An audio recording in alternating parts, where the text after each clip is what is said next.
കോഴിക്കോട് കോടഞ്ചേരിയിൽ സഹോദരങ്ങൾ ഷോക്കേറ്റ് മരിച്ചു. കോടഞ്ചേരി സ്വദേശി ബിജുവിന്റെ മക്കളായ 13ഉം 11ഉം വയസ്സുള്ള നിതിൻ, ഐവിൻ എന്നിവരാണ് മരിച്ചത്. തോട്ടിൽ കുളിക്കുമ്പോഴായിരുന്നു അപകടം. ശക്തമായ കാറ്റിൽ ഇലക്ട്രിക് പോസ്റ്റ് തോട്ടിലേക്ക് ഒടിഞ്ഞു വീണിരുന്നു. ഗോകുൽ കെ വേണുഗോപാൽ വിവരങ്ങളുമായി ചേരുകയാണ്. ഗോകുൽ, വിശദാംശങ്ങൾ.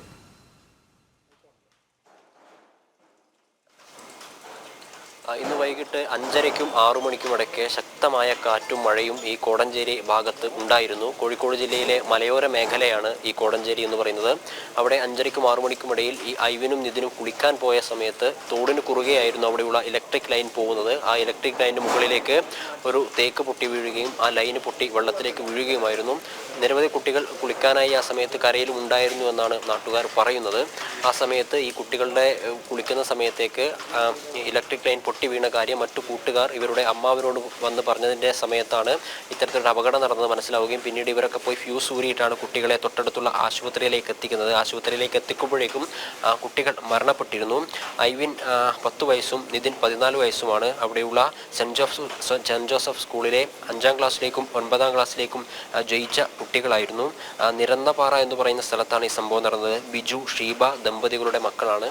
ഇരുവരുടെയും മൃതദേഹം കോഴിക്കോട് മെഡിക്കൽ കോളേജ് ആശുപത്രിയിലേക്ക് എത്തിച്ചിട്ടുണ്ട്. ഇപ്പോൾ പോസ്റ്റ്മോർട്ടം മോർച്ചറിയിലേക്ക് മാറ്റിയിട്ടാണുള്ളത്. ഇന്ന് വൈകിട്ട് 6 മണിയോട് കൂടിയിട്ടായിരുന്നു ഇത്തരത്തിൽ ദാരുണമായൊരു സംഭവം നടന്നത്. കോഴിക്കോട് ജില്ലയിൽ തന്നെ മഴക്കെടുതി മൂലം ഇന്നിപ്പോൾ 3ാമത്തെ മരണമാണ്. വൈകിട്ട് വടകരയിൽ പവിത്രൻ എന്ന് പറയുന്ന ഒരു വ്യക്തി സ്കൂട്ടറിൽ പോകുന്ന സമയത്ത് അതിന് മുകളിലേക്ക് തെങ്ങ് വീണ് അദ്ദേഹം മരിച്ചിരുന്നു.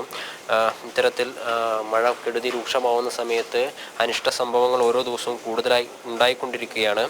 2 കുട്ടികളാണ്, ജ്യേഷ്ഠാനുജന്മാരാണ്. ഇവർക്കൊരു സഹോദരി കൂടിയുണ്ട്. 3 മക്കളാണ് ഇവർ. ബിജുവിൻ്റെയും ഷീബയ്ക്കും 3 മക്കളാണുള്ളത്. അതിൽ ഏറ്റവും ഇളയ 2 കുട്ടികളാണ് നിതിനും ഐവിനും. അവരാണിപ്പോൾ ഷോക്കേറ്റ് മരണപ്പെട്ടിട്ടുള്ളത്. കുട്ടികളുടെ മൃതദേഹം ഇപ്പോൾ കോഴിക്കോട് മെഡിക്കൽ കോളേജ് ആശുപത്രിയിലെ മോർച്ചറിയിലാണുള്ളത്. കുടുംബത്തിന്റെ പ്രതികരണം ഇപ്പോൾ ഉടൻ പ്രതീക്ഷിക്കുന്നുണ്ടോ ഗോകുൽ?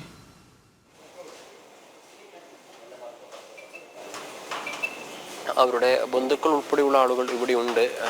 ഇളയ മകനായിട്ടുള്ള ഐവിൻ്റെ മൃതദേഹം ഇപ്പോൾ മോർച്ചറിയിലേക്ക് മാറ്റുന്ന ദൃശ്യങ്ങളാണ് നമ്മളിപ്പോൾ കാണുന്നത്. അമ്മാവൻ ഉൾപ്പെടെയുള്ള ആളുകൾ ഇവിടെയുണ്ട്. അതിനുശേഷം ആ നടപടികൾ കഴിഞ്ഞതിന് ശേഷം എന്താണ് സംഭവിച്ചതെന്നതിനെ സംബന്ധിച്ച കാര്യം അദ്ദേഹം പറയാമെന്നാണ് നമ്മളെ അറിയിച്ചിട്ടുള്ളത്. നേരത്തെ നമ്മൾ ഇവരുമായിട്ടാണ് ബന്ധപ്പെട്ടത്, ഇവരുമായിട്ട് സംസാരിച്ചത്. ആ സമയത്താണ് നമ്മൾ നേരത്തെ പറഞ്ഞ കാര്യങ്ങളൊക്കെ ഈ വിശദീകരിച്ചിട്ടുള്ളത്. വൈകിട്ട് 5:30-ക്കും 6 മണിക്കും ഇടയിലായിരുന്നു വലിയ മഴ പെയ്തിരുന്നു, കാറ്റും ഉണ്ടായിരുന്നു.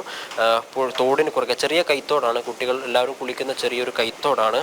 ആ കൈത്തോടിന് കുറുകെയായിരുന്നു ഇലക്ട്രിക് ലൈൻ പോയിക്കൊണ്ടിരുന്നത്. അതിന് മുകളിലേക്ക് ഒരു തേക്ക് പൊട്ടി വീഴുന്നു. ആ തേക്ക് പൊട്ടി വീഴുന്ന സമയത്ത് ഈ ലൈൻ കമ്പി പൊട്ടി തോട്ടിലേക്ക് വീഴുന്നു. അത് കണ്ട കൂടെ ഉണ്ടായിരുന്ന മറ്റു കൂട്ടുകാർ ഈ ഐവിൻ്റെ വീട്ടിൽ അമ്മാവനോടും ചേച്ചിയോടും പോയി കാര്യം പറയുകയാണ്. പിന്നീട് അമ്മാവനും ചേച്ചിയും അവിടെ ഫ്യൂസ് ഊരിയതിനു ശേഷം കുട്ടികളെ എടുത്ത് തൊട്ടടുത്തുള്ള ഹോളി ക്രോസ് ഹോസ്പിറ്റലിലേക്ക് എത്തിച്ചു. തൊട്ടടുത്ത് തന്നെയാണ് ആശുപത്രിയും. അങ്ങോട്ടേക്ക് എത്തിക്കുന്ന സമയത്ത് തന്നെ കുട്ടികൾ മരണപ്പെട്ടിരുന്നു. കുട്ടികൾക്ക് 5ാം ക്ലാസ്സിലേക്കും 9ാം ക്ലാസ്സിലേക്കും ജയിച്ച കുട്ടികളായിരുന്നു.